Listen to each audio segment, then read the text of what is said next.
last Boy Scout, funny and tough. What am I gonna do? Point at the bad guys and shoot! Bruce Willis.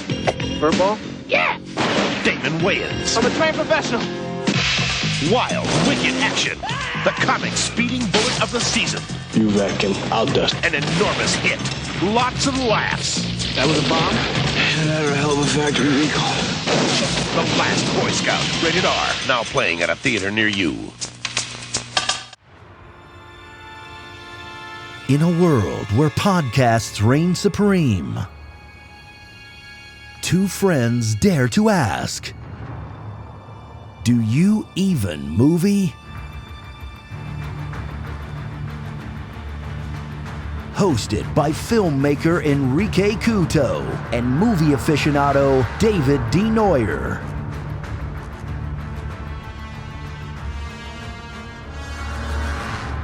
Spoiler alert.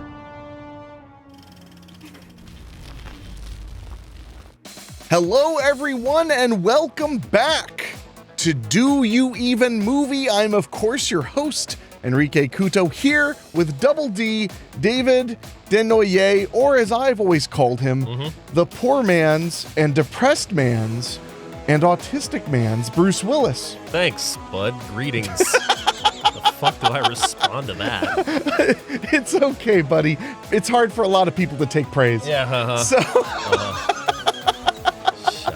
oh, this is going to be a good show. I already started it very, very well for me. I mean, you also did confuse the movie. Not really. Kinda. I mean, for a second, I thought it was the Jackal, Yeah, yes, you did. but only for a moment. Yeah. Once it started up, I was like, oh, right, the Yeah. Wayans movie. Yep.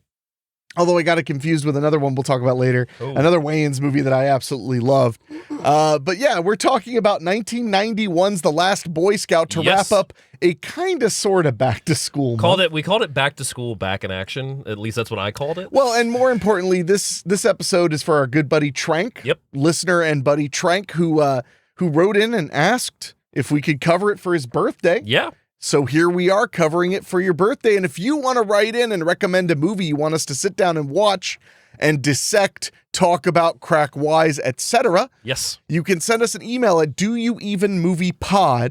doyouevenmoviepod@gmail.com or go to doyouevenmovie.com and send us a message.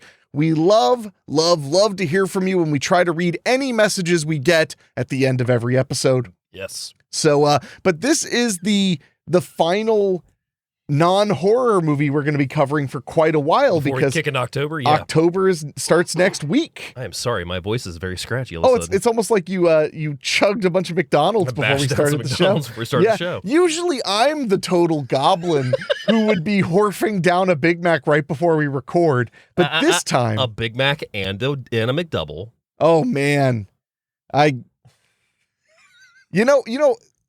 that's just disturbing. How is that disturbing? Because that's just the way I ate for a while, and then I get that. and then when I saw the doctor, he was like, "Don't do that no Yeah. more." And I was like, "Well, maybe I want to." And he was like, "Take this ADHD medicine." I was like, "Oh, now I don't want to I eat don't like want to that eat anymore. Yeah. Although last night I didn't end up eating until 9:00 at night for the whole day. Yeah. And I ate like 6 pieces of pizza. I just kept horking them down. I couldn't stop. I mean, I'm just going to say it is your fault for living here at a place that McDonald's delivers very quickly to. Yeah, I live super close to a McDonald's, so if you DoorDash for a small fee of like $9 on top of your $11 meal, you can have your food in like 14 minutes. Yeah, pretty quick. It's shockingly fast. So anyway, but we're not sponsored, so I'm not going to praise it. That's just, I'm Yeah, all we about should. those Benjamins. All those Benjamins. Dollar bills, y'all. Yes. So, but yeah, so before we get to the show, to the movie rather, Yeah. I have been in the process of not moving out of my home, Mhm. but moving my partner, Rachel, my girlfriend, into my home. And it's an experience. I would So, say, yeah. I'm actually a lot less tired than I was last week when I was moving, and then we Yeah. also did the show. I was watching the video back, and I was like, my eyelids, they're so low. It was a fun show still, though. Oh, it was a really fun show. Just an exhausting week. Yes, absolutely. So, and this week is going to get much more exhausting. Most likely, yes. Dave is only helping for 2 hours of the move. 2 hours? No. 2.5. No. If I'm going 10:30 to 2, 2 hours. That's I'm going to lean into that. My point is, Dave DeNoyer, fair weather friend. 4 to 5 Anyway. hours, 2 hours. Okay, yeah, I see how it is. Just saying, I mean, is it so much to ask for you to load a truck? What? I'm giving you my car, for Christ's sake. My car that I just put new tire. I put $1,600 fucking dollars into that thing. I will drive it. Oh, okay. For those say that's not what the tires cost to load. No. Okay. Tires are half that though. I mean, I'll never forget putting a $2,400 suspension on my car and then the computer dying. Jesus. It was less than 3 weeks later. That would suck. Yeah, well, that was one of those things where literally it was like, let it go. Yeah. You can't fight. There were new tires too. Because I remember I was like, what could I do about the new tires? And my mother was like, let it all go. Mm-hmm. Just, it's all a loss. Get a new car. You need a new car. That was the entire... I remember when you had said the thing about the computer, because didn't you reach out to some places to see if it was worth replacing the computer would be at that. This is in 2014 money for a Volkswagen would have been about $1,100. Jesus, That's a brand new computer plus the programming and everything. Yeah. And it would probably fix the problem. Probably. Yeah. I mean, nobody was willing to guarantee because they can't really diagnose.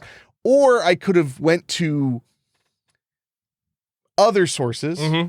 Basically go to a junkyard because all the Volkswagens from that year was a 2000. The 2000, the Beetles, the Jettas, they all the same computer. Get one, but then I'd have to find a certified Volkswagen tech that is unscrupulous who would be willing to push it in. I found one. Okay. But then it was like, you're still looking at like $700 or $800. Yeah. Or I think the best was $600. And no guarantee that it would work at all. And then if it does work, no guarantee it would fix the problem 100%. So I talked to my mother because she was my financial guru, and I was like, what do I do? And my mom was like, get a new car. Get out from under this car now. And the entire reason I put a new suspension on an old car and new tires on an old car was because my mechanic, who to this day I still trust very much, very good mechanic, looked at the engine on my VW when it had about 175,000 miles on it. Yeah. And he was like, you got one of those VWs that's going to, if it doesn't hit 300,000 miles, it's going to kiss it. This engine is in amazing shape. To which I replied, what the hell do other people do to their engines? I treated that car like shit. Yeah. From my opinion. But no. So it ended up being like, oh, well, your engine's in amazing shape. So I was like, then I guess it's worth putting the money into. Absolutely. And then that happened. Then that happened. But I found out that if I unplugged the battery and then plugged it back in, the error wouldn't come up for about an hour. So that's what I did right before I traded it in. That's a good call. My mother is crooked. She's the one who figured that out. She's the one who was like, do that. Anyway. That's great. So that all being said, been a very busy week. Oh, and do we want to talk about going to see Speak No Evil by chance? We did. Yes. We saw the American remake of Speak No Evil in theaters, starring, what's his name? James McAvoy. Yes, James Split McAvoy. Is that like Jimmy Smits? James Split McAvoy. Old school MST3K fans will get that and no one else, and that's the way I like it. That's fair. But no, well, why don't you give your opinions on it first? So, if you have been online or to the theater, then you would know that people are very adamant about the fact that this trailer has been everywhere and has annoyed them to the fact that apparently they didn't want to see the movie. The complaint about, the trailer's playing too much, I don't want to hear it. When the trailer doesn't play enough, people are like, I didn't even know the movie existed. Like, they didn't even market it. So, like, I'm sorry they wanted you to know about this movie you would be interested in because you're a horror fan and you're seeing horror movies all the time. I'm so sorry that they spent money to tell you this movie existed.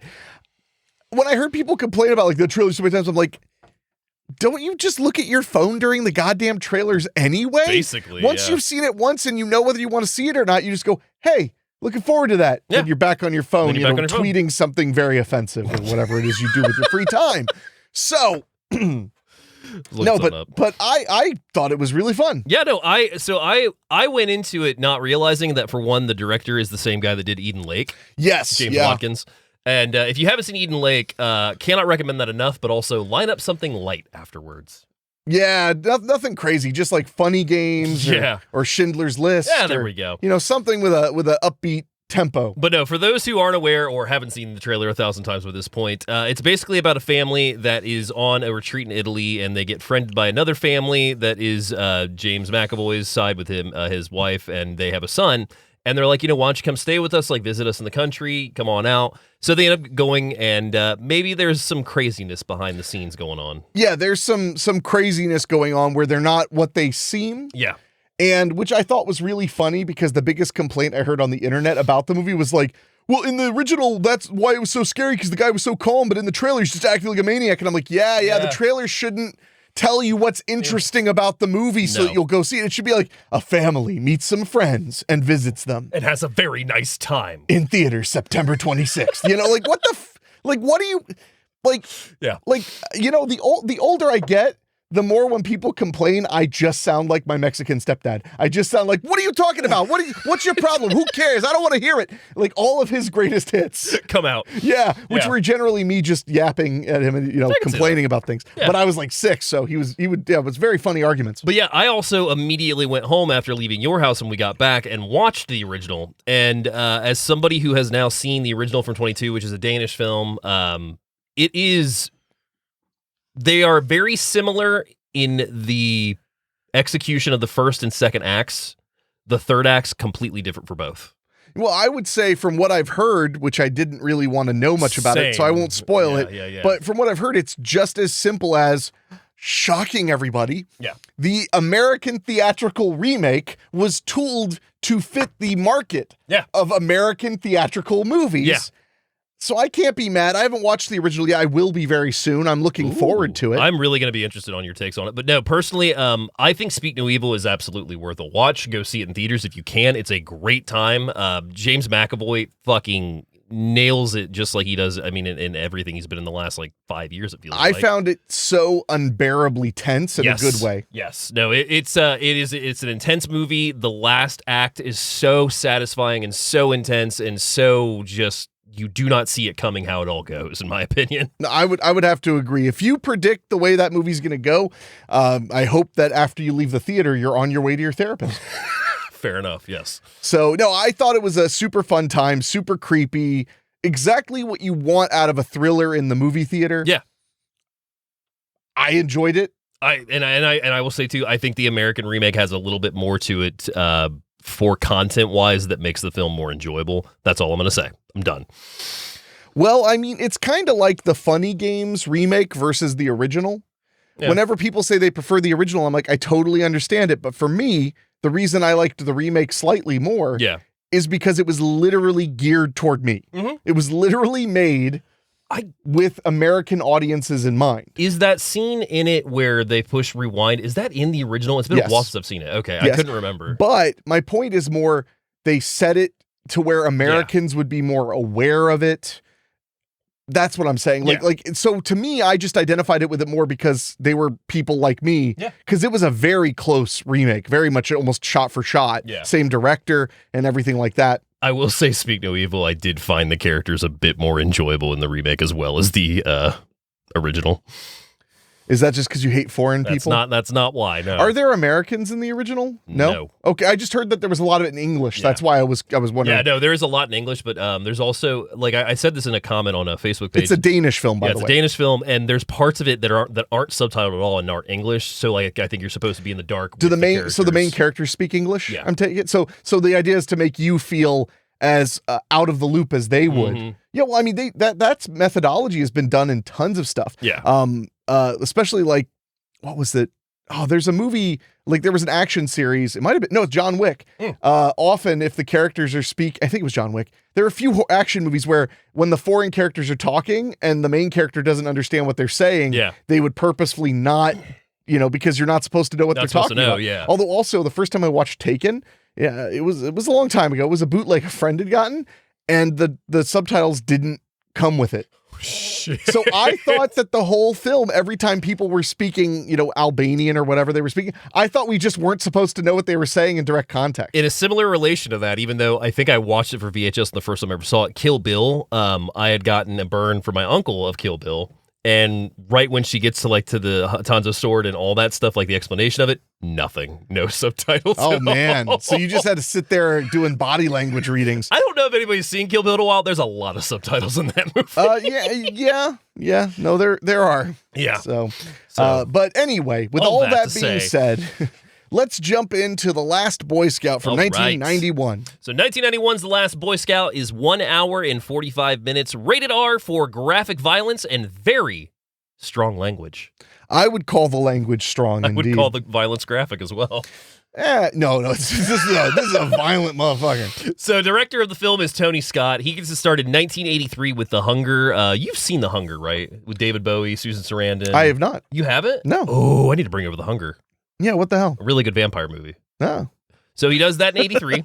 Top Gun in 86. Then he does Kenny Loggins' Danger Zone video the same year, obviously. Beverly Hills Cop 2 in 1987. George Michael's One More Try video in 1988. Revenge with Kevin Costner in 1990. Days of Thunder in 1990. The King of Ads in 91. The Last Boy Scout in 91. True Romance in 93. Crimson Tide in 95. The Fan in 96. Enemy of the State in 98. Then he does The Hunger TV series in 97. Spy Game in 2001. Man on Fire, which he directs and produces in 2004, which I just revisited. Man on Fire. That is such a good movie. That's the one with Denzel? Denzel Washington. Oh, it's so good. That's one of my favorites. You know, there's a remake. It's a remake of one with Scott Glenn from the 80s. No, I did not know that. I still haven't seen it, but it's actually pretty more available now than it used to be, so I want to check it out at some point. We do love Scott Glenn on the program. That we do.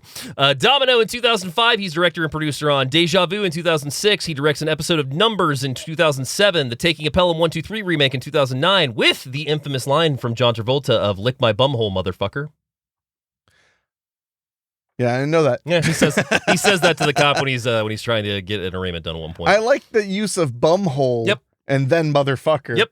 It's like when you say like, I am freaking tired of these freaking fuckers. Like you're just.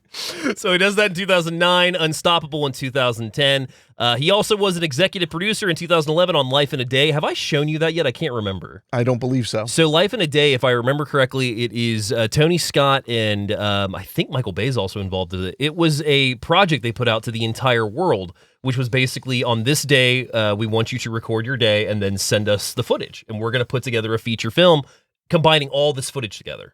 Wow. Sounds boring. I saw it in college. It's really good. Oh, I'm gonna have to show it to you. I'm not doubting that it might turn out good. It sounds just strange. Well, they had to sort through a lot of footage. I would imagine so.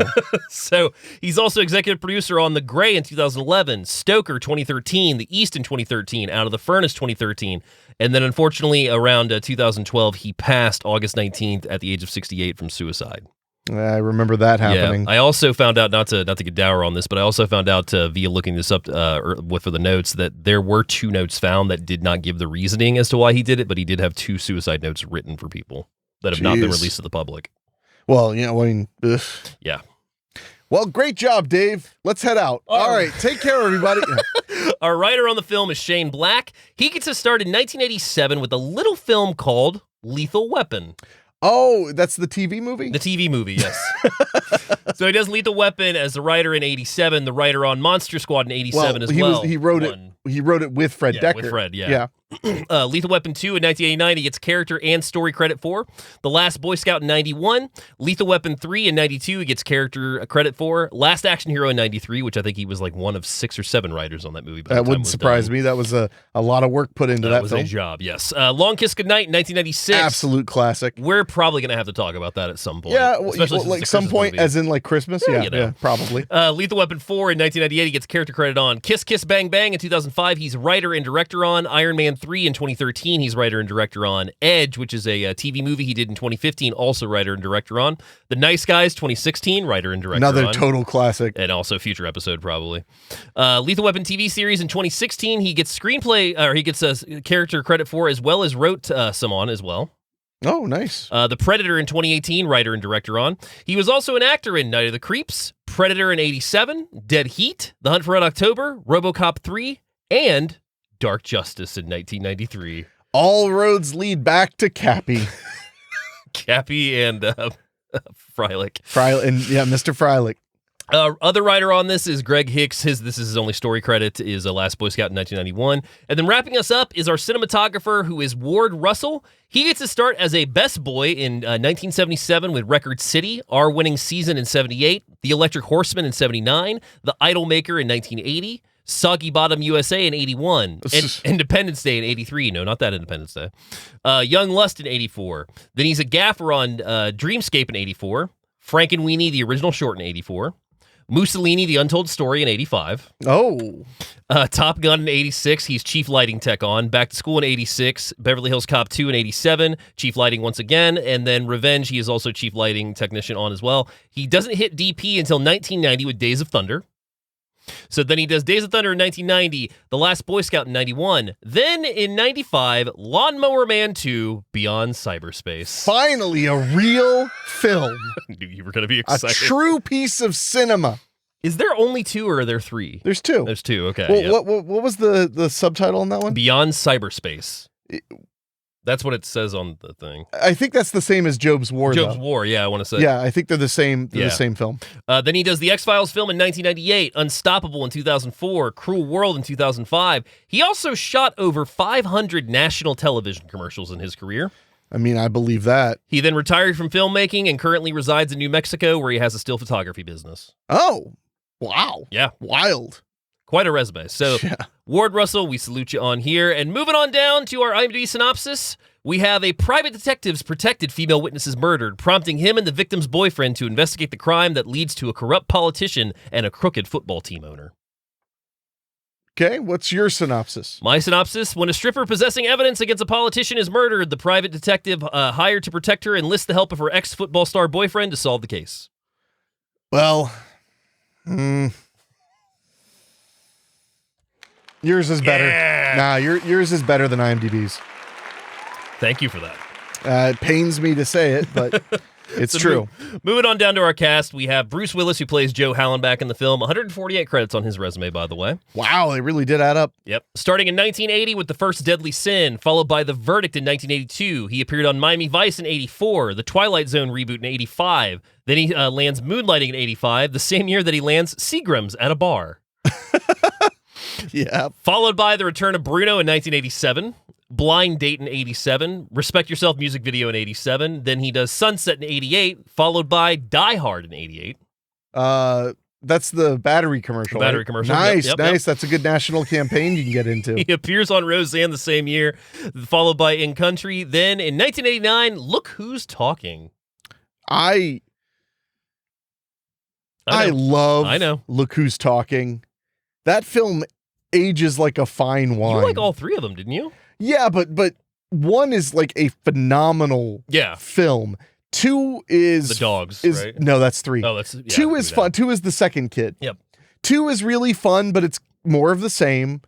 And then 3 is just a silly, goofball, warm-hearted Christmas comedy with talking dogs. Yeah. So there you go. Although they're not talking like to people, they can talk to each other. You hear their thoughts or whatever. If you need me to break down the logic of Look Who's Talking now, I will, but you got to pay me. Yeah, that's fair. No, I love it because it's a Christmas movie and it's cheesy and it's fun and it always makes me cry at the end. But Look Who's Talking, the first film, That was fantastic. it is a truly excellent dive into this world of the kind of modern woman era where she's raising this kid on her own and trying to figure things out and blah, blah, blah. I love it. Oh, it's great. I rewatched it for the first time like 11 years ago. I mean, from seeing it on cable as a young kid. And I couldn't believe how clever it was, how fast the jokes were, and how mature it was.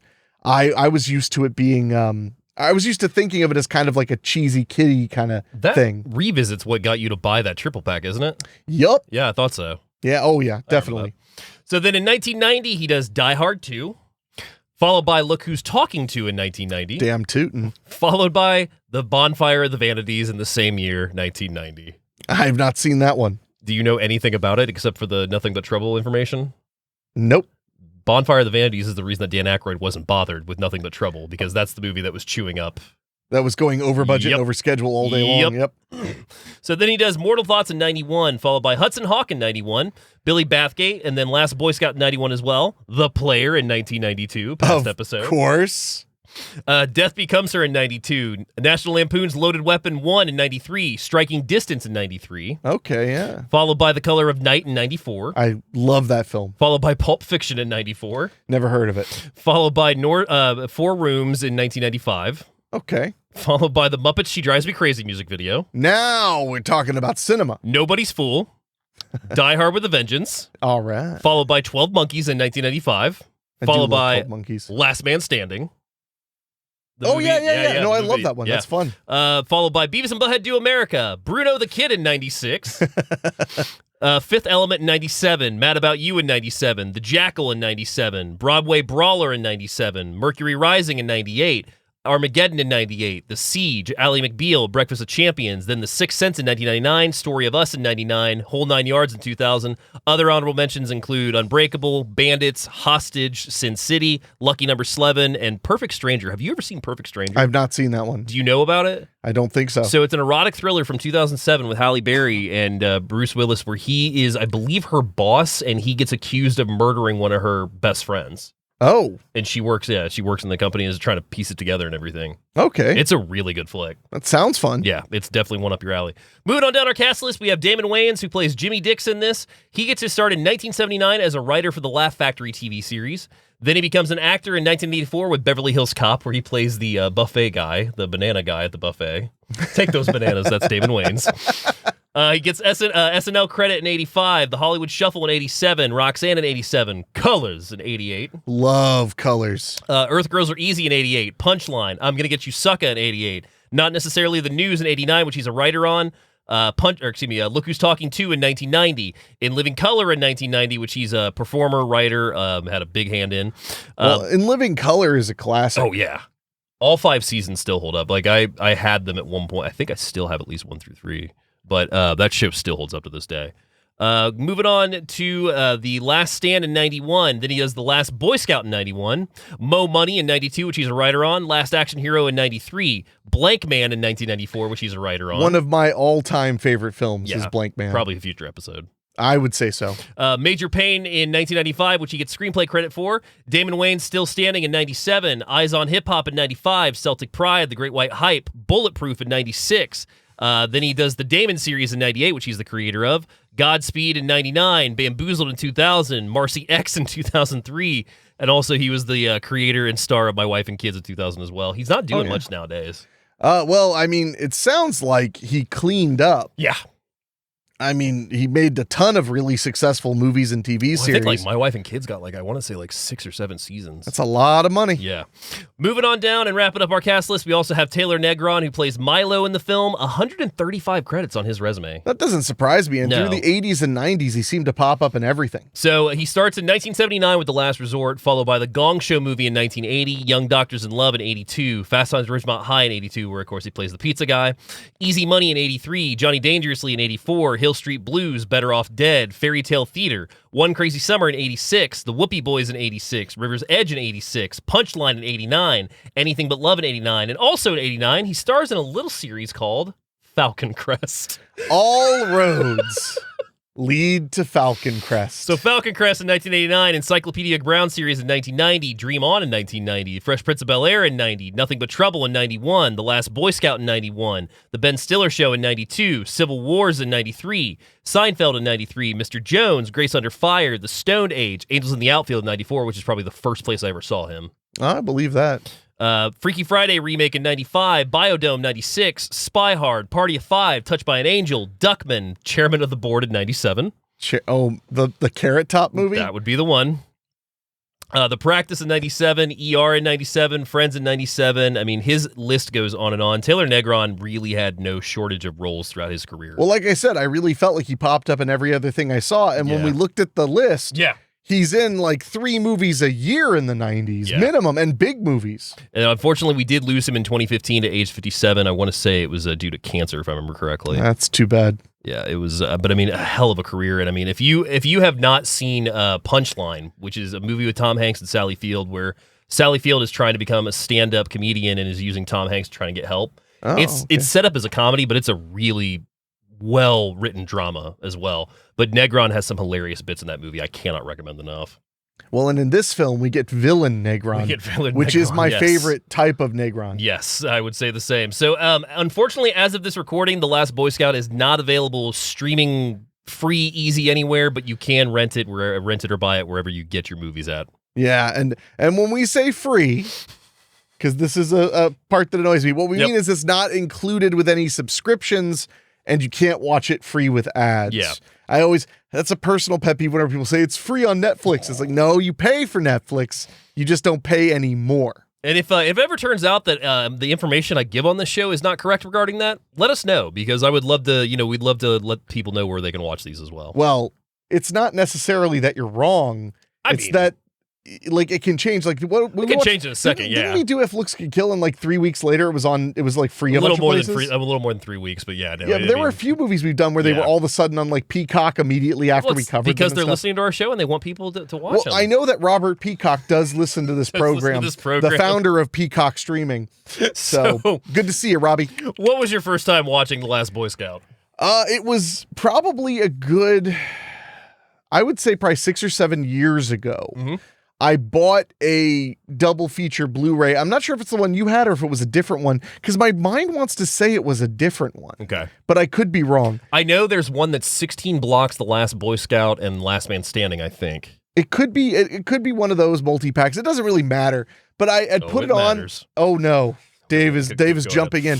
But so I watched it and I was immediately surprised by how crazy the action was, how silly the dialogue was in a good way. Yeah. Very Shane Black, which is very modern noir with a hint of snideness. And I actually think it might have gotten on my radar because I was just looking up like the best of 90s action movies. I can see that. So when I was done watching it, I felt like I had missed out on a movie that was, very reminiscent of Lethal Weapon. Yeah. Very reminiscent of basically all of the best action movies of the late 80s and 90s. Yeah. So I enjoyed the hell out of it. It was one of those films that when I discovered it, I knew it was going to kind of stay in the rotation, kind of like Long Kiss Goodnight. Mm-hmm. When I watched that, I was like, where was this film all my life? Yeah. Very similar, although Long Kiss Goodnight, it's just too perfect. It is. It's too perfect a movie. You don't want to compare that to any other film. No, you can't. But so yeah, I saw it a few years back. I don't know if did we watch it together once after? We very well might have, because I know we watched Last Man Standing. So I wouldn't doubt if we watched it. We may have even been a Friday night pick some years ago. It could be. Yeah. So I think, because I want to say I've seen it twice, liked it very much both times. What about you, Double D? So this was one that really I can reminisce on this one for a bit, because this was at the time when I was really into VHS. Like I had gotten my first like two, which were Ransom and Ferris Bueller's Day Off at the flea market, and basically got the feeling of, I can buy movies and bring them to the house now. So I would go to my local bookstore in Troy, Roundabout Books, and search through their VHS tapes. And I remember coming across this one, and I'd seen like bits of the interrogation scenes on TV, like not much of the action or anything like that, just kind of like some of the witty and funny stuff between Wayans and Willis. So I got it, I took it home and watched it, and I can honestly say that it was one of my favorite movies for the longest time. I watched this VHS so much. I was just kind of shocked at how raw, violent, and mean-spirited the movie was. I would agree. It's the violence is done in such a matter-of-fact realisticness. Yeah. The realism of the violence really kind of makes it just stick really hard, but then the movie's pace is normal. Yeah. For lack of a better term. So you'll see someone get their head blown off and it is fully graphic, but then they just move right on. Yeah. And it does kind of take you aback for a second, but it also keeps you on your toes, which I think really helps the film's level of suspense. Absolutely. No, I mean, it's one of those movies that I'm always looking forward to when I get to revisit it, because I always either notice something different, or I just forget how much fucking fun it is until I hit play. Yeah, it's a stupid fun movie. It really is. You ready to get into it? Why not? So we open with a song as we hear Bill Medley sing "Friday Night's a Great Night for Football" over the opening credits of the film. which honestly, I hate to say this. Yeah. But if I don't know that I did, but if I had been flipping through the channels as a young man and saw that opening, would have kept on flipping. Right by it, yeah. Because it's not because, well, I mean, it makes it look like something totally different. Oh, it's so, like, it cuts between a music video of Bill Medley and the band playing the song, and then also clips of just football. Yeah, it looks like it's going to be a football movie. Yeah. And football is, in this movie, very... beginning, end. And references throughout. But you don't, there's like maybe one football appears outside of the opening and closing. Yeah. And that would have misled me a lot as a young man. I probably would have been like, I don't know if I want to watch this football movie.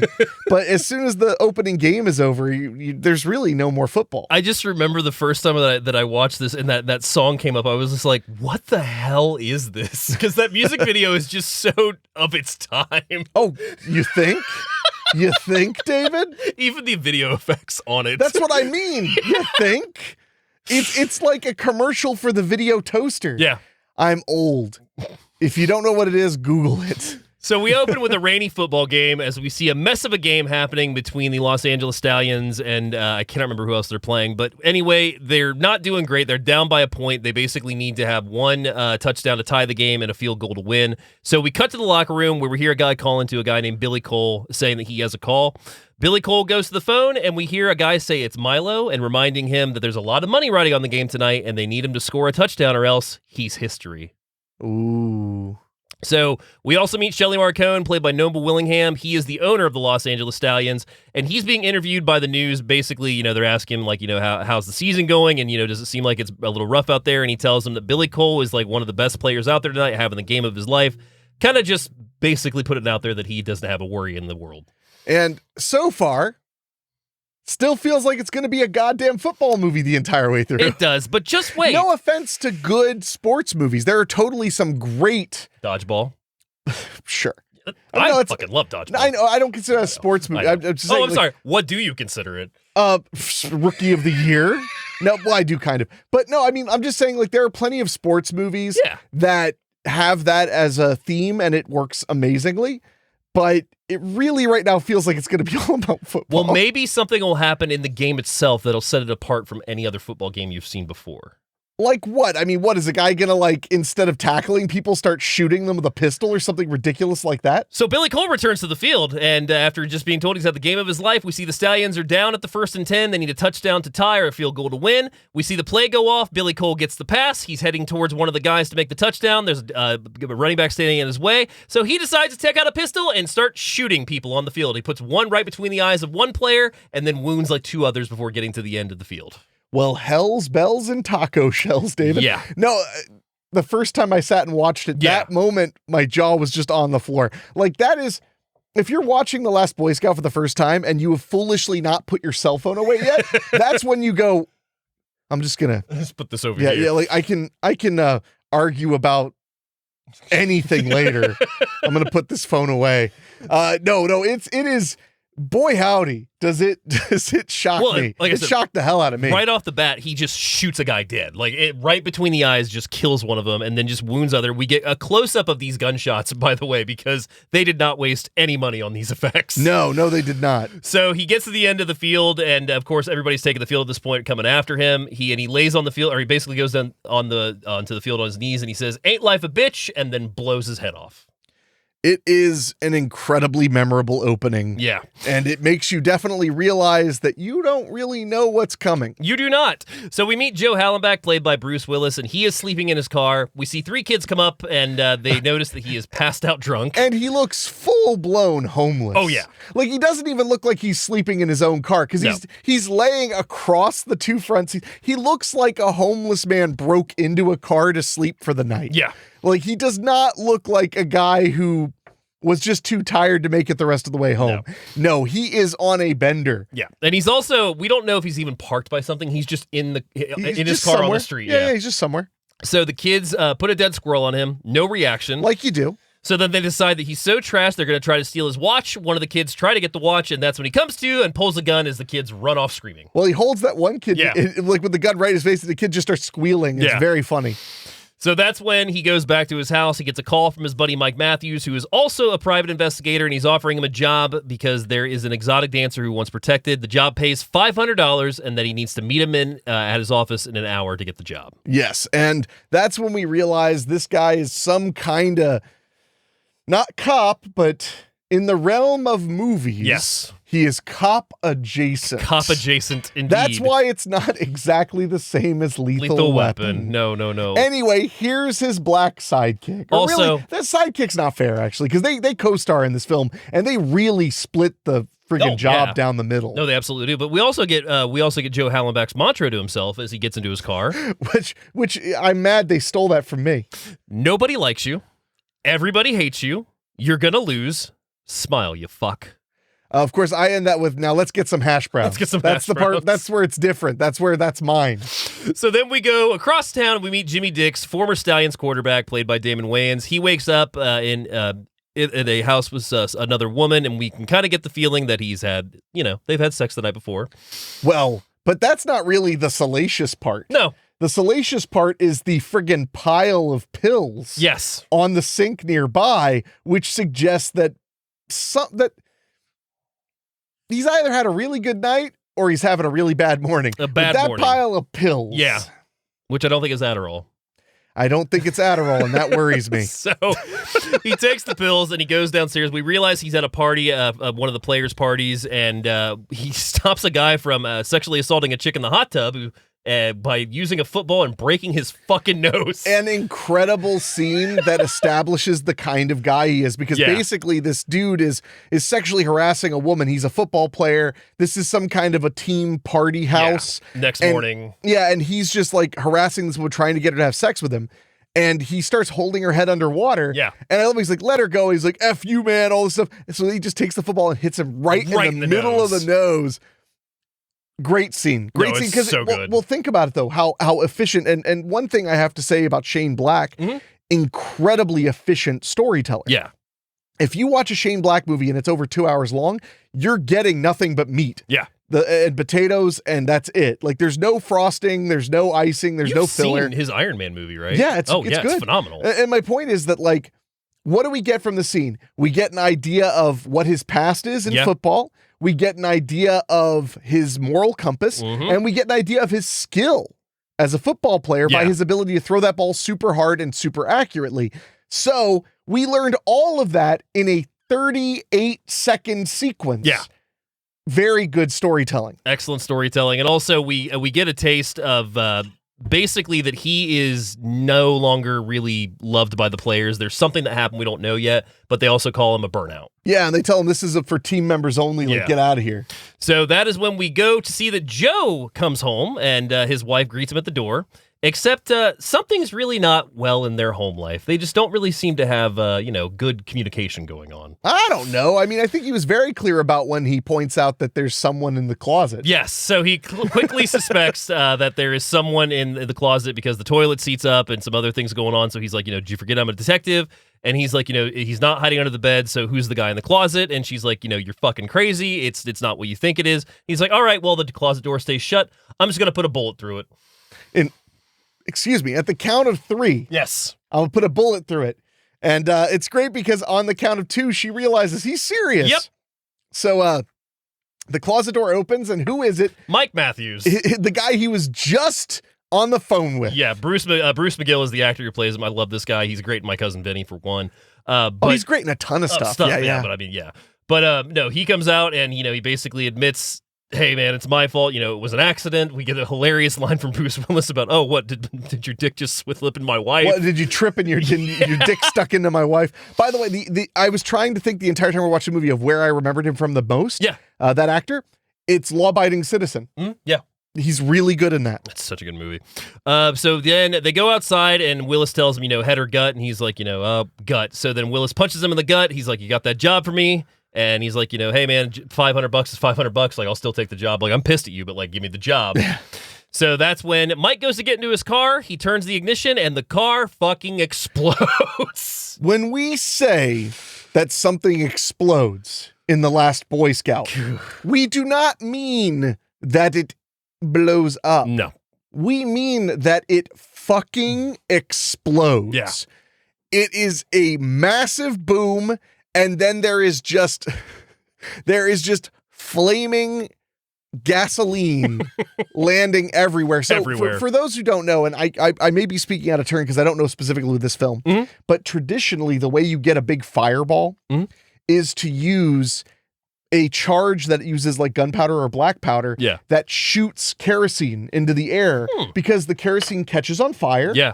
And then it becomes a big ball of flame. And because kerosene burns slower than gasoline or alcohol, it'll last a little longer. But if you watch movies with really big explosions, if you watch really closely, you can see unlit kerosene just raining down around. Like, because can only catch so much So on much fire. of it, yeah. So I just want to mention that, like, when these cars explode and stuff, you can see that there's something on the car just completely on fire. And I would almost guarantee it was all of that kerosene they were throwing around to make these huge explosions. The explosions are top notch. And this one is no exception. It's the first explosion of the movie. That car flings up into the air. It is engulfed in flames. In fact, in one of the close-ups of the car on fire, I swear that they were off on the side with a flamethrower hitting it more because I noticed like the flames were kind of coming and going a little bit. I can see that. To me, I was like, oh man, somebody's standing there spraying it. They're like, no, more fire. Yeah. It's a Joel Silver production. I can see that. Oh yeah. No, it was... Every explosion in this movie is worth remembering. So Sarah, his wife, comes out running. She finds Joe on the side, and she obviously is upset. So we see the cops have shown up, and she's asking Joe, why can't he show any anger, any emotion? Like, why can't you say "fuck you, Sarah"? I hate your fucking guts. If the cops were here, I'd spit in your face. That might come back at the end of the movie. Might play into the end. It might be a callback. Might be a callback. So that's when we cut over to Jimmy, who is at the club where Corey works, and we also find out that he's cheated on Corey. But also find out that Hallenbach is at the same bar meeting with her for the first time. Yes, and this is where our two heroes converge with what, for lack of a better term, Halle Berry is... Very young Halle Berry. A very young Halle Berry she's basically the... Oh, I had the word in my head and then I lost it. She's she's basically the inciting incident. Yeah. Because she's what brings them together, and then what happens to her is what sets into motion everything else in the film. Yeah. Which, by the way, again, incredibly efficient storytelling from Shane Black. Yeah.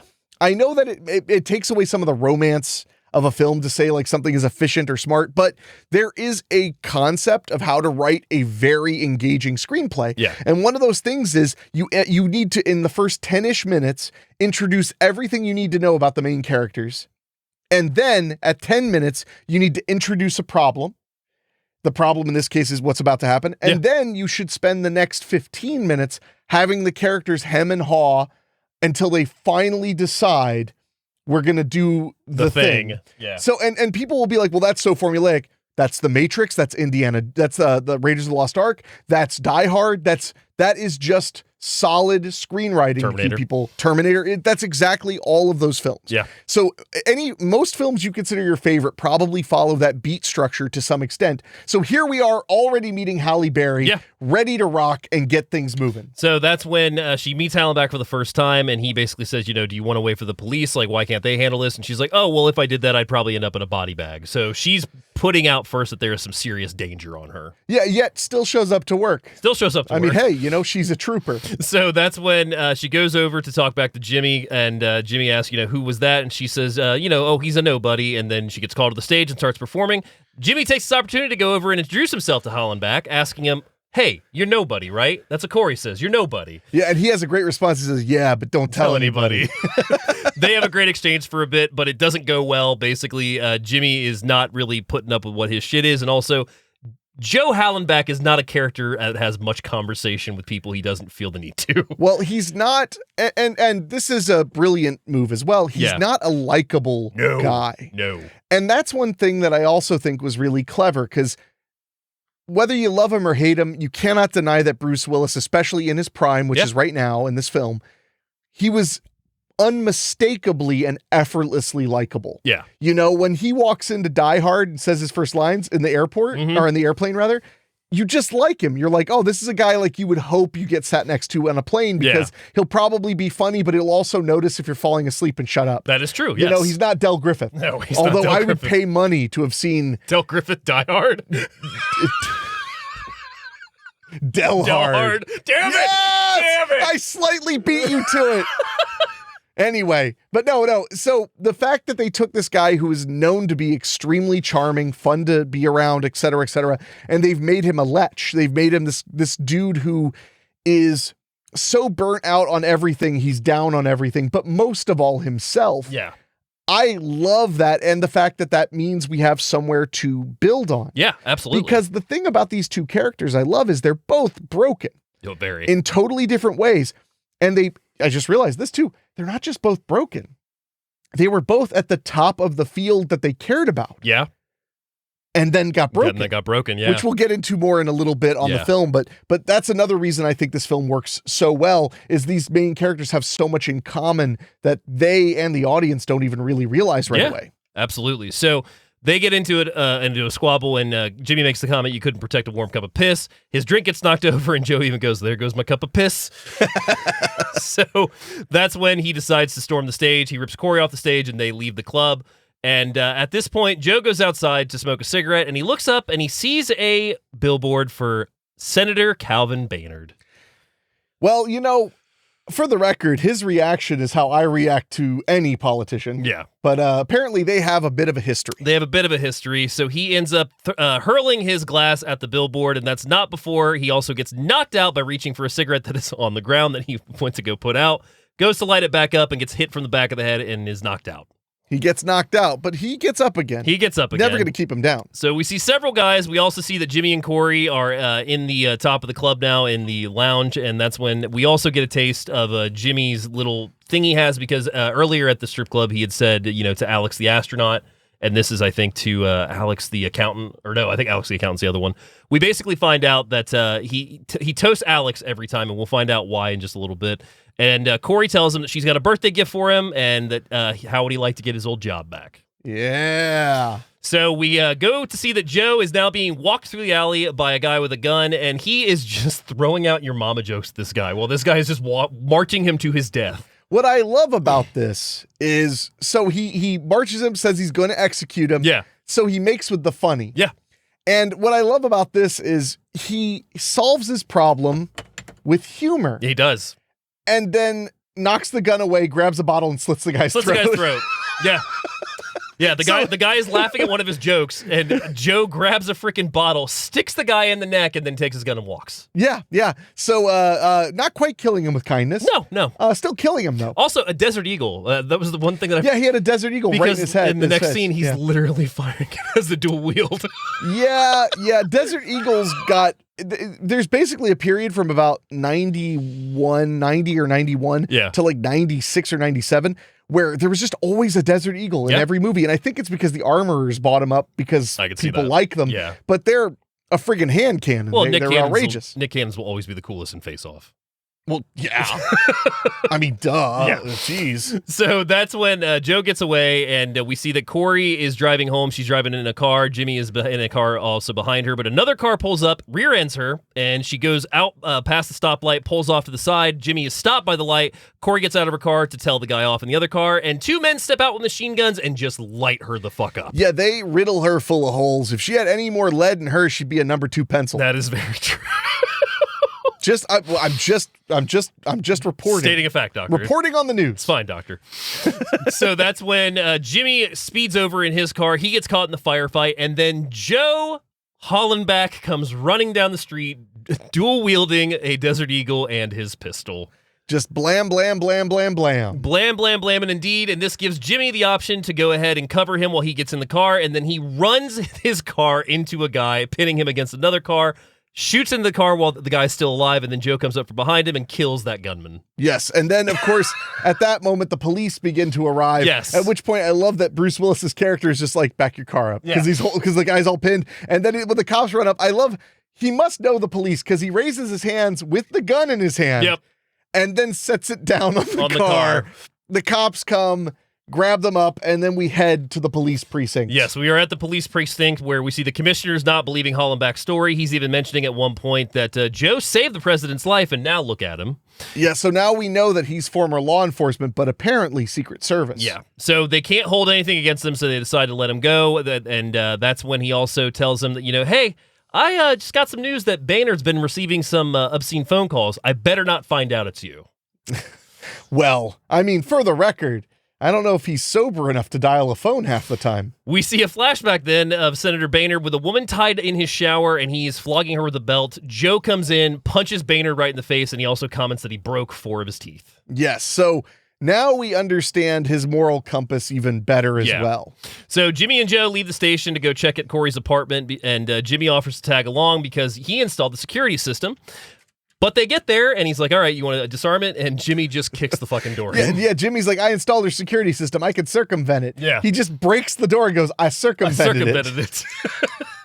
So that's when they walk in, and they find that the place is ransacked. It has completely been turned over. And that is when he tells Joe that he's going to look around. Joe also goes to search the apartment. We see Jimmy go into the bathroom, getting a secret stash of something, and he also finds a message from Corey with an envelope.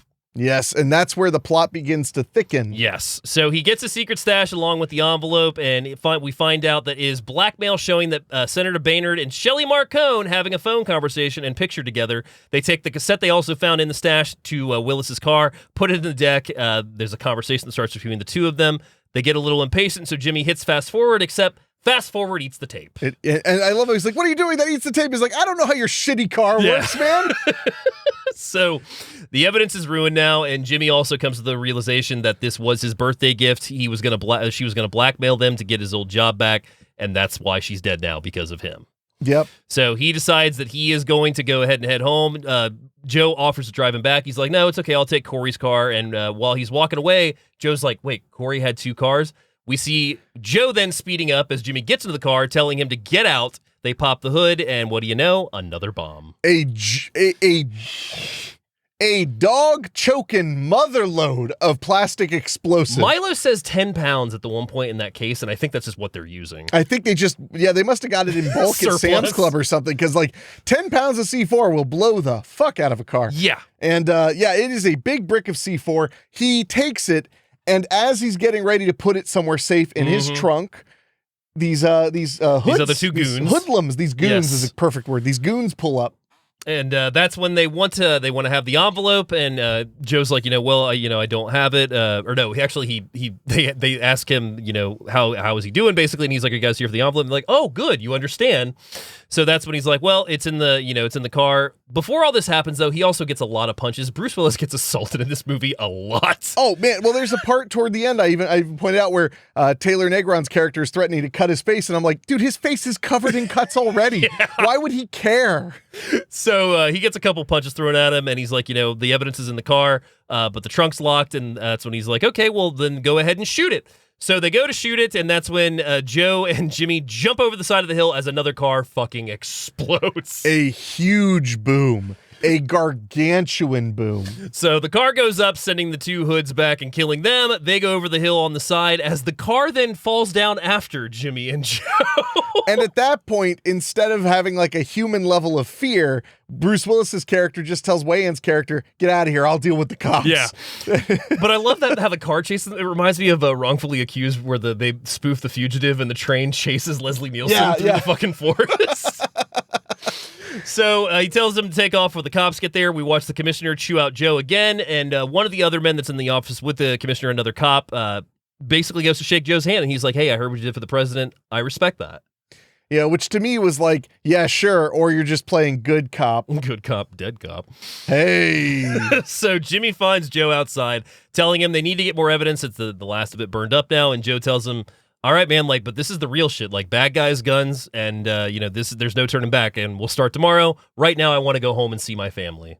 Yeah, and what a good idea. So go home and see your family. So Joe goes home to find Darian, his daughter, played by Danielle Harris, and she is up watching Lethal Weapon on the TV at the torture scene. Right at the torture scene. We see good old Melvin Gibstein hanging and getting electrocuted. And she's enjoying the hell out of it. Yes. This is a height of fame. Yeah.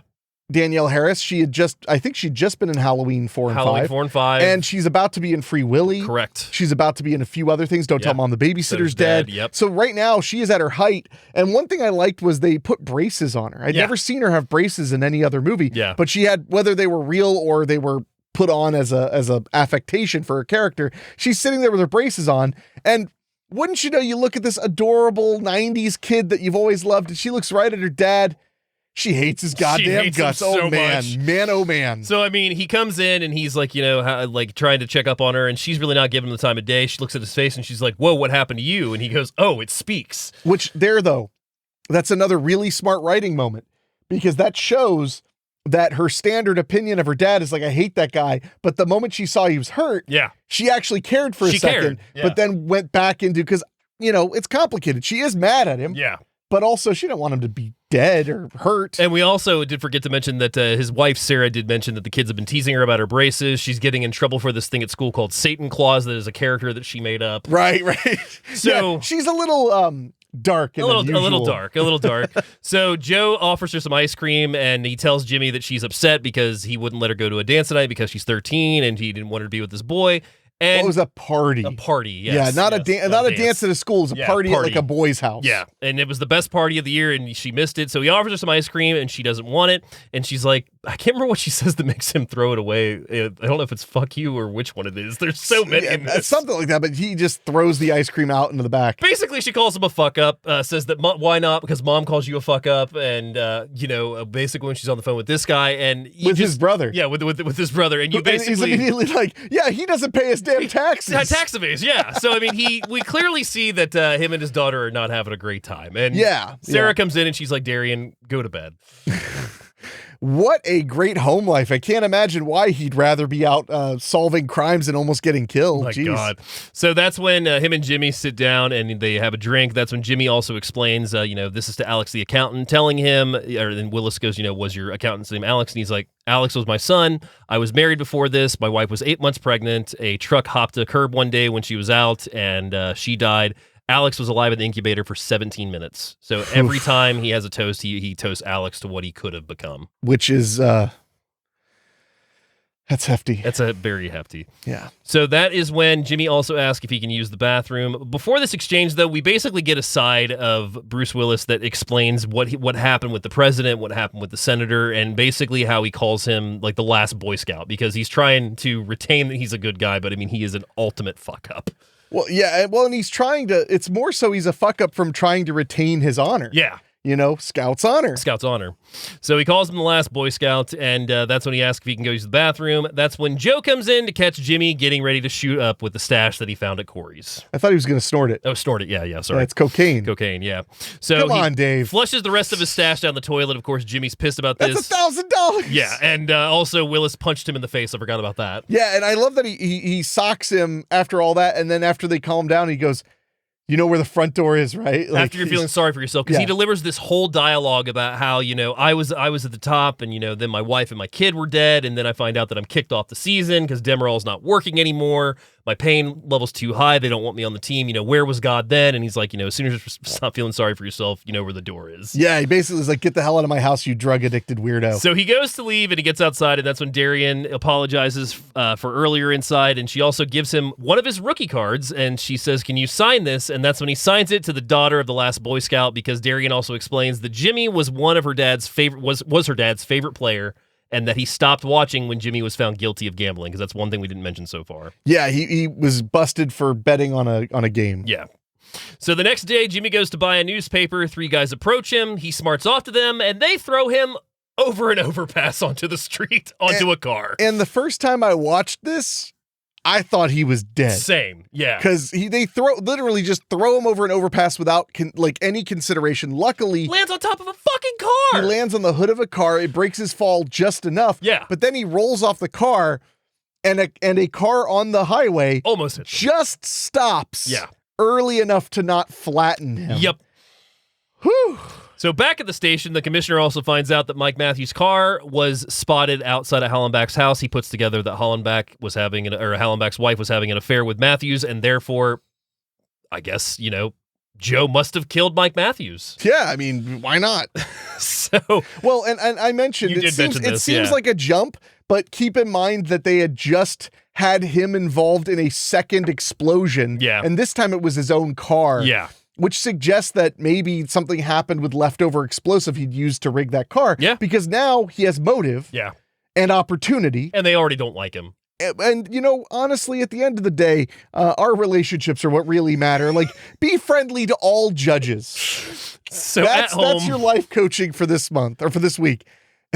Become friends with judges. At home, Joe gets a knock at the door. He is ambushed by Milo, played by Taylor Negron, who tases him, calling him Joseph, and that's when a few henchmen carry him out to the car. We also see that the officer who shook his hand earlier at the office pulls up behind Milo and his goons in the car, And he walks up and he's like, is there something going on here? And that's when he has the guys hand him Joe's gun. And he goes, yes, there is, officer. There appears to be too many bullets in this gun. And then he pumps that cop full of lead, and we get another classic moment. Yeah. Of Shane Black's especially clever with villain dialogue. Oh, yeah. The villains are always just funny enough that you kind of like them, but they're evil enough that you still don't like them. It just kind of keeps the vibes going. Yeah. So he tells Joseph, congrats, Joseph, you just killed a cop, as they drive off. Yeah, fucking Mondays, right? So we also then see a flashback of Joe saving the president's life, which was basically he was outside of a courthouse and somebody ran up to the courthouse, started shooting at him. He dove in front of the bullets, protecting the president. And that's when Joe comes to being slapped by Chet, played by a very, very young Kim Coates. Yes, a baby Kim Coates. A baby Kim Coates, and we can see that he's been working Joe over a bit. So Joe asks him for a cigarette. He gives him a cigarette. He asks him for a light, and when he goes to light him, he punches him. Joe drops a cigarette, and he goes, it seems I dropped my cigarette. Can I have another one? If you touch me again, I'll kill you. Yeah. So he gives him another cigarette, goes to light it again, punches him, lights a cigarette, and that's when Joe gets up and just punches his nose through his fucking face. Yeah, this movie's got so many great moments. Yeah, so he sends him to the grave with a punch, and that's when Milo comes out introducing himself. We also see Shelley Marcone showing that we are in Shelley Marcone's estate. Yes, and it is quite the estate. Because there is a pool in the house, that's where Shelley is swimming, and he also warns Joe about being, I wouldn't be so smart if I was in your position, son. And he smarts off to him again, so he asks Milo to hit Joe one more time. Hit me, baby, one more time. At the station, we see the cops have pulled Hallenbach's wife and Jimmy back into the office, and Darian also finds out that Jimmy is at the station, and he's getting Senator Boehnard's address because he thinks that's where Joe's being kept. I mean, it would make sense. Yeah. So he tells her he's going to find her dad at Marcone's. We are back, and he's telling Joe his plan that he is going to bribe state senators so that they'll legalize sports gambling. He tried to bribe Boehnard, but that son of a bitch just wouldn't take his bribe. It was too much. He wants $6 million. That's a spicy meatball. Yeah. I mean, and $6 million in 1991 money is like $8 trillion? $8 trillion, something like that. Also, Boehnard sits on the head of the Sports Gambling Commission, and he has not been able to take the bribes. So that's when Shelley says, I think it would just be easier to kill that guy than pay him. I mean, it's just business. Yep. And Joe is like, well, how are you going to pull that off? And he's like, well, I'm glad you asked that. We're going to frame you for it because of the sordid past. It's probably going to work out. Yeah, my thought when we were watching it this time was that like his response would be, man, that's a good idea. Damn it, that works. Like I have motive. I have every reason to do it. Shit. So we see Senator Boehnard recording a TV spot on his position of gambling, but he also says that he's excited to see his Stallions play tonight. Jimmy outside of Boehnard's house is surprised by Darian, who followed him there because he left the address at the phone booth, and she also brought one of her dad's extra guns for him. Which is always nice. I mean, some kids would bring a turkey sandwich. Yeah. Maybe some Nutter Butter. Yeah.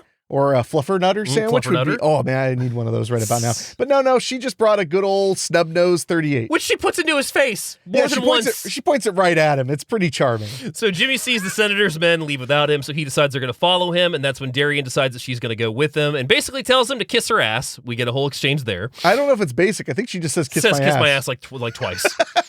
So meeting in the woods with Marcone's men, they're led by Milo, and they're also meeting the senator's men, and we also see them swapping a case as the men arrive. Joe is also photographed handing over the decoy case that has the bomb in it. Yep, and now the plan is all in motion. So Joe questions, is there a bomb in that case? And Milo states, yep, 10 pounds of C4 is on its way to the Coliseum, and when your body is found a day later, that photo is also going to go to the cops showing you handing over the bomb, and that's when Joe's like, you know what, you can go fuck yourself. Milo whips out his blade, and he's like, that's really rude. What would you think about somebody if you told them to go fuck yourself? The whole scene that you were saying about his face just cut up. He's holding the knife like, I'll cut you, and there's literally just cuts over all of Bruce Willis's face already. He's had quite a day. He has. So Jimmy gets caught by one of Milo's men. Milo orders them to be shot and buried, and as they're being walked off once again, Darian comes up with a puppet. And this is, so we didn't mention earlier, because there is a lot to cover. Yes. That when he first comes in, when she's talking to him, she's only talking to him through this goofy cat puppet she has. She talks to him, but then wouldn't respond. So the first time she talks to him without the puppet is when she goes, what happened to your face? And he says, it speaks. So now she's walking up, acting like basically she's perhaps a touched child. She's a little off, a little slow. Yeah. And she's just like, I have a puppet. Will you make it talk? Yeah. Will you make it talk? And finally Bruce Willis says, yeah, I will. And when he puts his hand in it, well, Oh, it's such a good You reveal. can see him immediately just start to grin as he starts making more jokes out of this puppet's mouth. Yeah, he starts Cracking insulting wise. the people who are literally about to kill him. He starts calling Taylor Negron a bunch of. He calls him he says, what's his character? Oh, why did Milo cross the road? Because his dick was stuck in the chicken. So all the henchmen are laughing, and that's when Joe surprises them by there's a gun inside the puppet and shoots one right between the eyes. Yeah, he's just headshots and body shots all around. So drops like 3-4 more guys. So Grabs Jimmy the grabs gun off their Darian. bodies. Yep, and Joe and them go running off. Back in the car, Joe, Jimmy, and Darian are driving away from the henchmen. Joe gives Jimmy a gun, and Jimmy's like, "What am I supposed to do this?" He's like, "I don't know. Shoot the bad guys." Great line. Solid. So there's an intense chase going on. Both Milo and Joe's cars go down a cliff at one point. Joe crashes into a tree, and Milo goes off the roof of a house and lands into a swimming pool who is owned by Rick Ducommun from the Burbs. Yes. And the best part about this is the car lands in a swimming pool and then explodes and is on fire while it's in water. Pool. Yeah. And the one thing I was thinking is the guy who's like sitting on his patio. Yeah. How did he not get hurt at all by being that close to the explosion? Well, he's literally just sitting by the pool reading a newspaper. Yeah, with his dog. Yeah, on with his lap. dog. Yeah. So the car goes up, and that's when Joe and Jimmy walk over, and Joe puts a couple extra shots in the car because he's like, do you think Milo survived that? And so Joe's like, bang, bang, bang, bang, bang. Hopefully not. So then he goes into the pool, shoots the trunk open, they grab the case, and he gives it to Jimmy. He tells the guy to call the police, and he's like, no way. So he grabs Darian, and he's No. He says, call the police, and he's like, oh, and do you have a car? Oh, do you have a like, car? Yes, Yeah, and he's yeah, like, give me the keys. No way. way. So he grabs his own daughter and just puts a guy. He's like, give me your keys or I'll kill this girl. Daddy, what? Shh. And I love it because that to me is just a point of human nature. Yeah. That if he says, I'll kill you if you don't give me your car, they might fight you. But holding a gun to a kid's head, and it's his own fucking daughter, putting a gun to her head, he's like, this will be way faster. So we see them take the car, and we also see that Joe and Jimmy are now racing to the Coliseum, but they're also going to try to stop the senator's car and get the bomb from them. Jimmy tries to draw a message, and it turns out to be a circle with some lines, and he's like, what is that? That's not a bomb. Like, they're going to think like fresh fruits in the suitcase. Yeah. And meanwhile, all this is happening, his daughter's been left with that gentleman they took the car from. And he's calling the police. Yeah, and telling them who they are and where they're headed, which is good. Yeah. Which is good for them. But then he also starts saying, I don't know, I think he's a psychopath. So then Darian kicks the guy, and then the guy's rewarded with a shot to the back of his head from Milo, who is still alive. Somehow, must have been in an air Got pocket. some blood on his head. He looks a little frustrated. A smidge. A I mean, smidgen. it's just another manic Monday. So Jimmy puts up his sign that says bomb, spelled B-O-M. The senator's men roll down the window and immediately shoot through him, and Willis delivers a great line of, I forgot to tell you, bomb means fuck you in Polish. I love this So they get movie. into another car chase. One thing leads to another, and their car goes off the side of this overpass. They walk up. Willis ends up walking and shooting the rest of the senator's men because they're just going to kill those guys. So that's when he gets the bomb from them, and also the car phone starts ringing because Milo has driven past and seen that they're off to the side. So he calls the senator's car phone, answers the phone with, hey, motherfucker, and basically tells him to back off or else I'm going to show your daughter what a hot date I am. Which, I mean, as far as threats go, that's a pretty good one. There's definitely one. So Joe takes the bomb case along with a car, along with the shotgun he found in the car, along with shredder shells, which have a 10 feet spread because they're used to blow locks by police. Don't know if that's real. I don't know either, but it's cool. But it's cool as hell. So we are at the climax, my friends. At the game, we arrive at the parking lot next to Shelley Marcone's car, using Jimmy's notoriety because Joe is wanted for murder at this point because of the last bombing, basically. Yes. So they sneak, or no, because the cop was shot dead at Fred's house. Right. Yeah. No, you're right. So they sneak into the back way because Jimmy still has his notoriety around the place, and that's when the football player from the party grabs Jimmy, and he's like, you motherfucker, you broke my nose, and Jimmy pulls out a shotgun, and he's like, want me to kick you off the fucking planet? So many good lines. Shane Black scripts, they really never disappoint. They do not. So that's when they go into an elevator. They think they've got the upper hand, except Shelley greets both men as they step off the elevator, and he's holding Darian's hand. Yeah, that's a bit of a rub. So they are quickly unarmed, and he's telling Joe that Milo is in a highly enlightened place right now with the senator in his scope, and that, since they couldn't get him with the bomb, he's just going to take him out the old-fashioned way. That's when he also starts talking to Jimmy about, I had a lot of faith in you, man. Like, you were once my golden boy, but then you turned to pills. What was it, Demerol? Because you couldn't just stand the pain. Grabs his hand, shoots his hand with a gun, And that's when I think Darian also tells him to eat shit, you fucking redneck. Yeah. That's exactly what she says. So Charmer, that girl. Jimmy is now has a hole in his hand, and that's when he also throws a punch at Joe's face, and he tells him that they got to tell them the truth.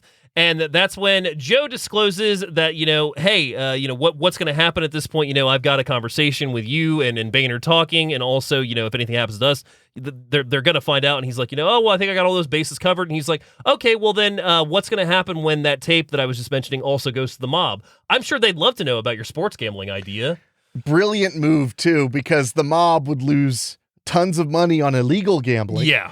And, but that doesn't quite move the needle as much as he hoped. But thank goodness there's a plan B. There is a plan B. So he tells them that they also have $6 million in the car and that it's parked in a BMW out in the lot and that Damon Wayans has the key right here. And Shelley's like, well, give me the key.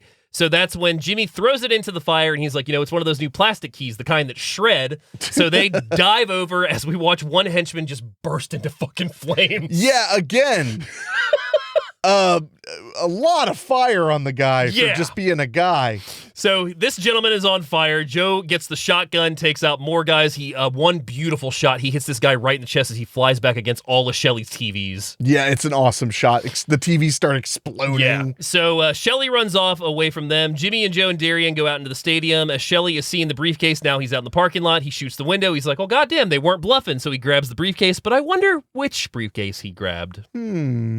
So Joe and Jimmy see where the senator is and the box, and that's when Joe figures out that Milo is also hiding it in the lights that are right across from the box. He sends Darian to find a cop and Jimmy to get Baynard safe, basically get his attention, make sure that he doesn't get killed.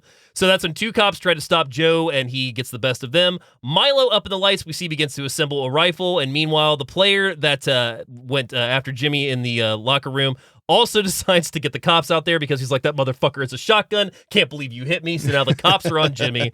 Jimmy steals a horse, which is one of the mascot for the Stallions. He goes riding. He gets the game ball from one of his old players. Meanwhile, Hallenbach reaches Milo up in the loft. Jimmy throws the ball at the senator right as Milo has him in his sights. Oh, it's so perfect. He basically stops the bullet. It also hits the senator in the face. Yeah, he really just kind of interferes with the bullet. Yeah, so the ball gets blown up. The senator now has a bloody nose, and he's pissed. Milo sends Joe over the edge of the lights, and the cops show up via helicopter, so Milo opens fire on them. He runs out of ammo, and that's when Joe is like looking for this, holds up his bag, and that's when they just have a brief fight. And by a brief fight, I mean they are just fucking wounding the shit out of each other. Yeah, it's pretty brutal and sweet. Like Milo puts his thumb into Hollenbach's wound at one point. Like it's brutal. No, they hate each other. It's great. So that is when he finally gets the upper hand on Milo, and he punches him, almost sending him over the side. The cops show up in full force and just blast Milo full of holes as he falls off the lights right into the rotating blades of the helicopter. Ugh. Talk about a finale for the bad guy. Gruesome. So there was definitely some grew. As we see Milo go through the blades and turn into a red liquid, we watch Joe then start to dance as he is on the Jumbotron, and he said earlier in the film that once he solved this case, he was going to dance a jig. Yeah, and he is definitely dancing by the definition of a jig. And we also hear the audience like start to applaud. Yeah, they love it. They love it. So that is when outside later Baynard confronts Joe, saying that, he orchestrated the whole thing. This son of a bitch is making and seeing phone calls. He probably had the whole assassination plan. Joe walks up to him and goes, head or gut? And he's like, what? And that's when he delivers one blow to the gut and then one to the head before they're separated. And I thought it couldn't get any better than the bad guy falling into helicopter blades, but punching a senator makes me happy. But we're not done yet because Sarah arrives running to Darian, and Jimmy tells Joe that he's a real bastard, and Joe says, yeah, and then some. Sarah comes over and apologizes to Joe, and, she's like, I'm so sorry, like, can you ever forgive me? Joe then sweetly tells her, fuck you, Sarah. I fucking hate you. If the cops weren't here, I'd spit in your face. Basically doing a callback again to that first scene, and it's a very sweet scene, even though the dialogue They is say not. it while they're embracing. Yes. That's when we also see the cops arrive, and they're like, hey, where's that briefcase of money? And he's like, oh, it's in the car. And he's like, oh, well, there's nothing here. And they're like, Marcone took the wrong suitcase. We then cut to Shelley Marcone's estate as he goes to open his briefcase, and then we watch a bomb go off once again. It cuts to a wide shot of the Hollywood Hills, and we see a little... Yes, and we see them in the parking lot see this happen. Yep, like it's the 4th of goddamn July. So that is when it is several days later. We see Darian and Jimmy out front of Joe's house. Joe and Sarah are hanging out. They seem to be having a good time. They've patched things up. Darian comes over and she's like, hey, Dad, can I show Jimmy to my friends? And he's like, well, honey, he's not a pet. And she's like, no, like, it's really fucking cool. And he's like, hey, watch your mouth. And Sarah even steps in and says, Darian, listen to your father. So we see that the family relationship is going better. Yeah, the family unit is acting as such. And the movie ends with Joe offering Jimmy a position as his partner. There's a whole exchange about Satan claws and the importance of what the tactics are. But just watch the movie to get that dialogue because there is so much in this movie. There's so many quotable lines we couldn't even try to fit them into a show. But that, my friends, is 1991's The Last Boy Scout. God damn right. So would you like to know what the budget was for the film? I would.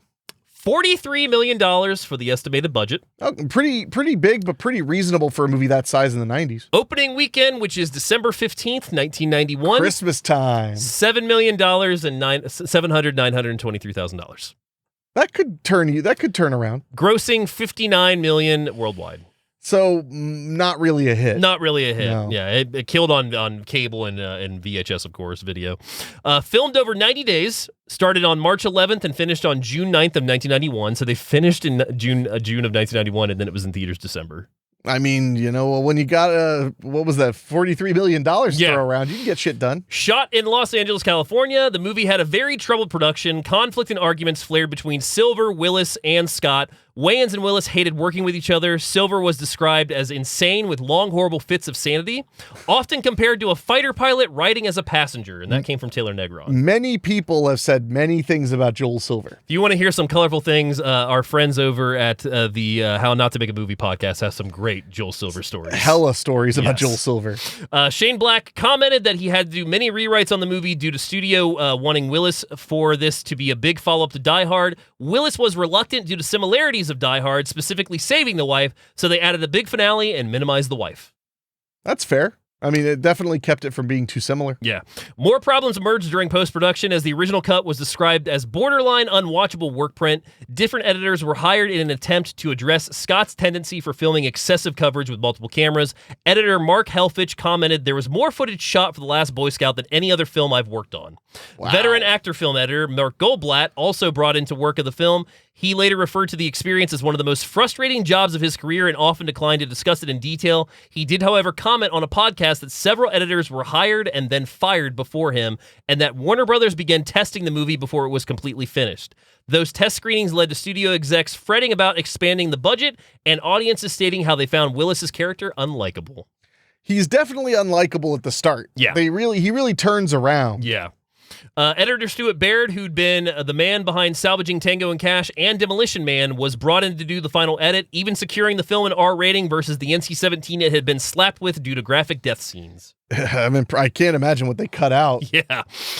Michael Kamen did the score for the film, same year as Hudson Hawk, and it was the only score he ever did for Tony Scott. Bill Medley performed Friday Night's A Great Night for Football, written by Steve Dorff and John Bettis. Dorff. On golf. The film was based on an original screenplay by Shane Black. He wrote the script after having taken a 2-year break from writing following the end of a serious relationship. He's quoted as saying, I was busy mourning my life and in many ways the loss of my first real love. I didn't feel much like doing anything except smoking cigarettes and reading paperbacks. All things come around like doing anything, all things come around, time passed, and eventually I sat down and transformed some of the bitterness into a character, the central focus of a private eye story which became The Last Boy Scout. Writing the script was a very cathartic experience, one of the best experiences I've ever had.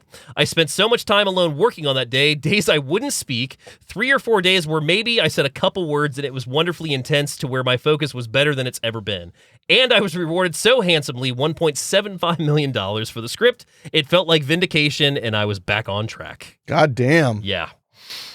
Good for him. With this film, Shane Black became the first writer to sell a spec script for $1 million.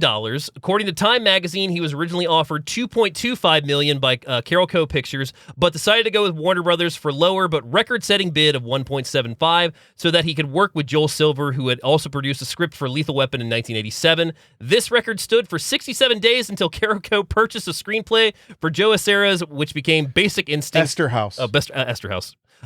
Which became Basic Instinct 1992 for $3 million. Yeah, and then he have the biggest spec script ever for Showgirls? I believe as well? so, yes.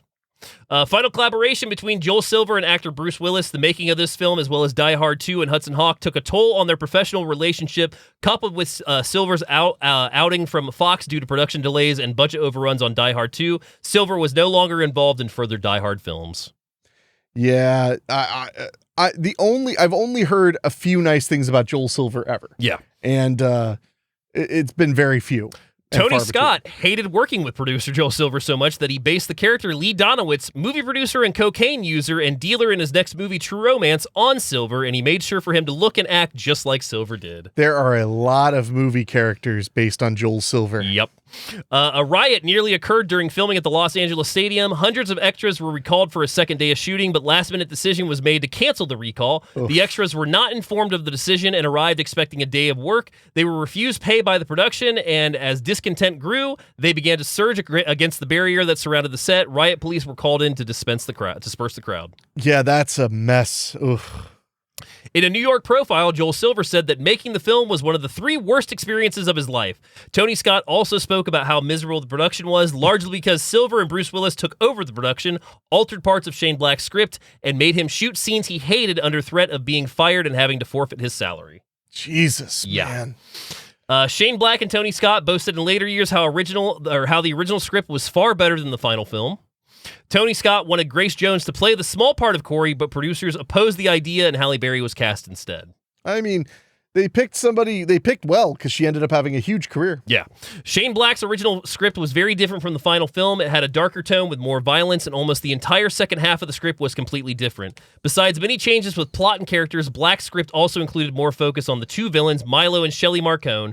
Milo, for example, was even nastier villain than he is in the film. In the script, besides being a hitman for Marcone, he also had a job as a director of snuff films in which his men would kill, kidnap women in very violent ways. Jesus. There was also a scene in the script where he brutally kills an entire family who accidentally showed up near the place where a meeting between him and Baynard's men took place.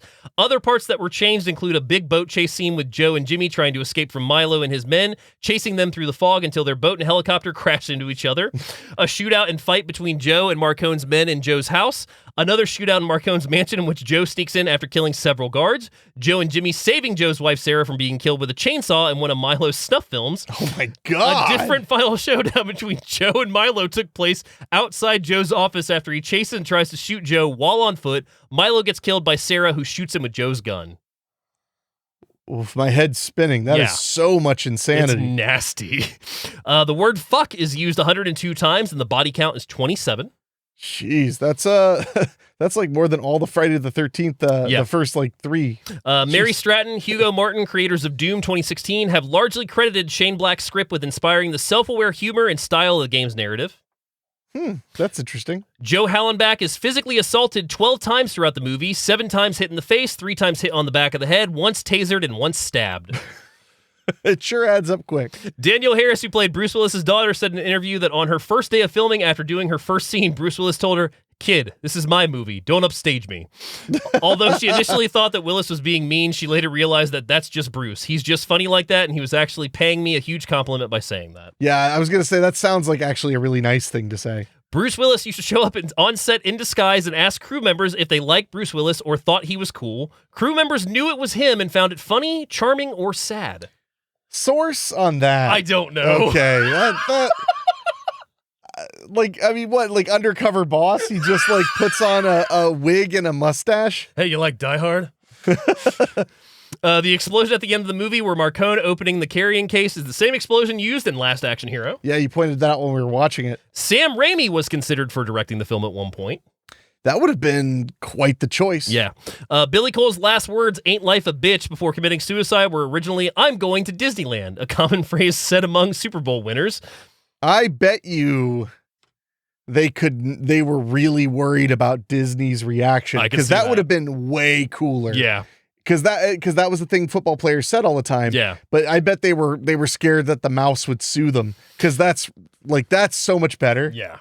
So in the original script, the entire third act was set on the water. Hallenbach's grudge with Senator Boehner was completely different from the movie, and in the script, Hallenbach was working security for Boehner's family when Louis Bernard, President Boehner's son, kills a mother and her child in a drunken car accident. When Hallenbach refuses to cover for the president's son, they plant half a kilo of crack in his house. Louis Boehner was also a villain in the script, and in the end, both he and his father died. Jeez. Movie sounded very dark before. Yeah, super duper dark. So, as we wrap up, what are your final thoughts on The Last Boy Scout? Oh, I mean, it's definitely a rent it. Yeah. It's a film that might be one of your favorite action movies of the 90s, Yeah. but you need to watch it Absolutely. to find out. But I think everybody it's worth spending a couple bucks to see it. Yeah. And it's from a simpler time. Ironically, a simpler time when things were very complicated, when action movies were getting bigger and bigger and bigger and bigger. And everybody wanted the next Lethal Weapon, the next Die Hard, the next Terminator 2. They all wanted that. Yeah. And because I grew up in the 90s, that's a very magical feeling. So watching The Last Boy Scout for the first time just like 7 or 8 years ago felt like a time machine. Like I was like, how did I miss this? Absolutely. This is all the tropes I loved. So it's definitely a rent it for me.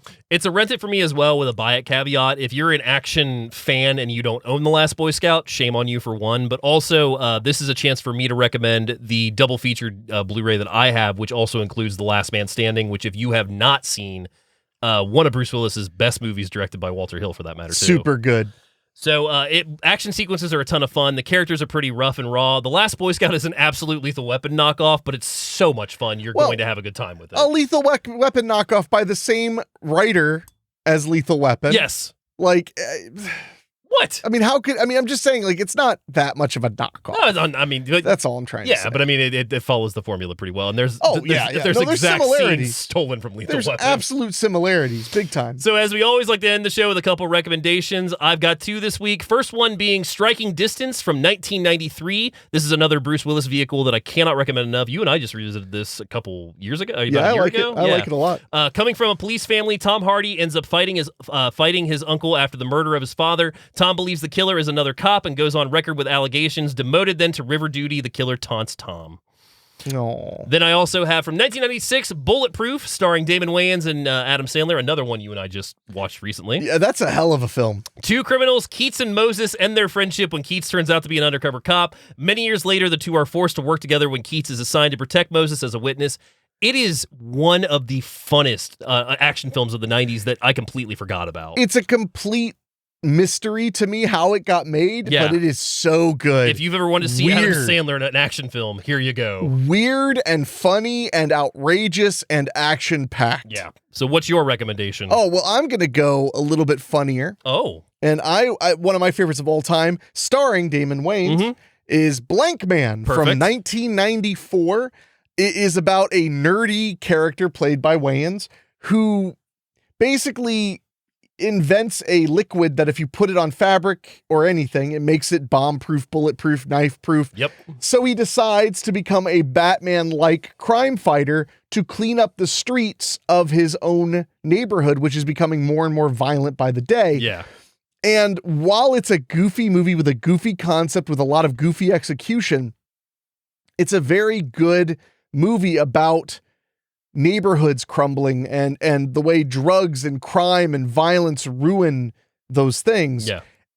I think it's actually a really great film. It is. It's not as dumb as it looks based on the poster and stuff like that. It's fun, but it's also so 90s. It's like thick with 90s. So I can't recommend Blank Man enough. Do we have any emails? We had one last I checked. Oh. So let's see. Of course, if you want to reach us, you can send us an email at doyouevenmoviepod@gmail.com. And this one is from our good buddy Wolfdan. Awesome. He says, the subject line is movie request. Okay. He says, I don't expect this to be anytime soon, but still wanted to put this out there because I'm pretty sure you guys love this movie too. 1989's Blind Fury with Rutger Hauer. God. That's a wacky flick. I remember one specific time me and a buddy had a little too much fun quoting shit, fuck. Thanks, guys, and thanks for that Toy Soldiers review. You guys are too much, and I know it'll be a little late by the time you read this, and I've already said it, but happy birthday, Enrique. Thank you, man. Thank you very much. I think you sent me a card and I loved it. Made me cry a little bit. Yours, Furry. Yes, I'm going to keep doing that because it's funny. Wolf Dan. Thanks, Wolf Dan. We'll put that one under consideration because we both love that movie. I love that movie. I like that movie, but I don't know if it's a whole episode. Like that might be one we could couple together. So you say now. It's that movie's wild. So if you have not seen Blind Fury, my God, it is. I mean, Rutger Hauer's a blind murderer. Yeah, it's a remake of Yojimbo, the Japanese films. It's so good and So wacky. good. So now, as we head out of September, we are heading into October, officially spooky season. Yes, we are. And I'm very excited to tell you that for the month of October, which is 5 Tuesdays, so Yes. 5 shows, we're going to be talking about our favorite Halloween, I almost said Christmas, Halloween horror films. We're going to be talking about them in length, and it's going to be a kind of crossover show where it's going to be a weekly spooky and Do You Even movie show. Yeah. I know a lot of people hear some episodes of Do You Even movie on weekly spooky, but this is going to be a special show all about the Halloween movies you should be checking out, and we're going to try our best to pick films that are easily accessible. Yes. So you can join us in watching them during your spooky season. So that being said, Yes. you want to tell them what our first Halloween pick is going to be? Our first Halloween pick for the October lineup is going to be one that I'm very excited about because I get to show you it for your first time. It's my first time. We are going to talk about 2023's Cobweb. Which I am looking forward to finally checking out. It's been recommended to me by people I respect far more than you. Well, so. thanks, bud. But no, this one snuck up on me so much. I will talk about it on the show. It completely blew away my expectations. If you saw the trailer or saw the poster and were just like, that doesn't look like it's for me, trust me when I say give this 89-minute movie a chance. And do you know where people can watch it if they want to get ready? You can find it readily available right now on Hulu, and I believe it is also on, I think, like... It says Disney Plus. Oh, shit. And then it's for rent everywhere you rent movies. Yeah, for the first time I watched it was on Hulu, so it is still available on there. I cannot recommend this enough, and you'll definitely want to listen to it before you listen to our show because there is a giant spoiler at the end of the movie that you do not want spoiled. Okay. Well, on that note, my friends, it's time for us to get out of here. But Yes. Thank you so much for listening and watching us here on Do You Even Movie. We want to remind you, if you're watching us on YouTube, like the video. Make sure you're subscribed. Tell a movie-loving friend. If you want, comment below. We'll try our best to respond to you. Send us an email at doyouevenmoviepod@gmail.com. Go to doyouevenmovie.com for all the information about everything, including our Patreon, where you can access the shows 4 days early on Fridays. Yes. And of course, Mm-hmm. Of course. Of course. I just needed to catch my breath. Holy crap, that was a lot all at once. And if you're listening to us on the podcast feed, on your favorite podcasting apps like Apple Podcasts or Spotify, Yep. leave us a 5-star rating. It really helps the show, and it makes a big difference for us. Should we also mention that both of us will be at Cinema Wasteland on October 4th, 5th, and 6th? Sure, we'll both be at Cinema Wasteland in Strongsville, Ohio, outside of Cleveland on October 4th, 5th, and 6th. If you want to say hi to us, just go to cinemawasteland.com and find out more information. Get yourself a ticket. Yeah. And we'll be hanging out there. I'll be at a table, and Dave will be drunkenly wandering. Wandering around, yes. Yeah, that's his move. So, I watch the table sometimes. well, occasionally. So until next week, we will say, of course, see you next Tuesday. Tuesday. Adios, folks.